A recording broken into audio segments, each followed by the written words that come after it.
اعوذ باللہ من الشیطان الرجیم بسم اللہ الرحمن الرحیم۔ تمام دیکھنے اور سننے والے ناظرین کو میری طرف سے السلام علیکم۔ جن کا ہاضمہ ٹھیک نہیں رہتا وہ ادرک کو بھون کر کھانا شروع کر دیں، ہاضمہ ٹھیک ہو جائے گا۔ جو عورتیں اپنے چہرے کو خوبصورت اور چمکدار بنانا چاہتی ہیں انہیں چاہیے آدھا گلاس بکری کے دودھ میں ہلدی ملا کر چہرے پر لگایا کریں۔ شام کے وقت فروٹ کھانے سے نیند نہ آنے کی شکایت دور ہو جایا کرتی ہے۔ جو بندہ روزانہ 1 چمچ کالے تل کھاتا ہے وہ کبھی سستی کا شکار نہیں ہوتا۔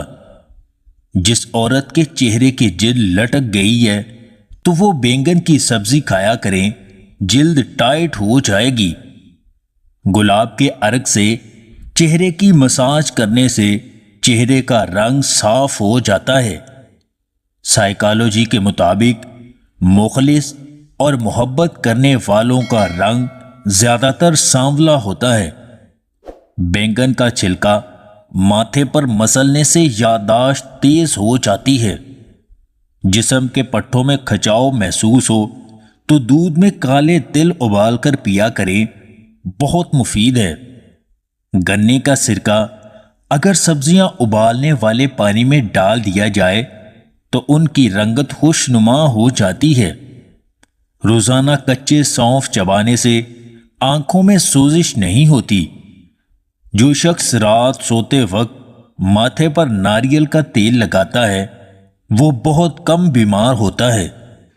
جو لوگ دمہ کی بیماری میں مبتلا ہیں انہیں چاہیے چکنائی والی غذائیں مت کھایا کریں۔ استغفار صرف ان الفاظ سے پورا نہیں ہوتا جنہیں آپ اپنی زبان سے دہراتے ہیں، بلکہ ضروری ہے کہ اس کے ساتھ گناہوں، مصیبتوں اور حرام کاموں کو چھوڑنے کا پختہ ارادہ بھی ہو۔ اگر آپ کو ہماری یہ ویڈیو پسند آئے تو اسے لائک اور شیئر ضرور کیجیے گا، اور مزید ویڈیوز حاصل کرنے کے لیے دیسی ٹپس پوائنٹ چینل کو سبسکرائب کر لیں۔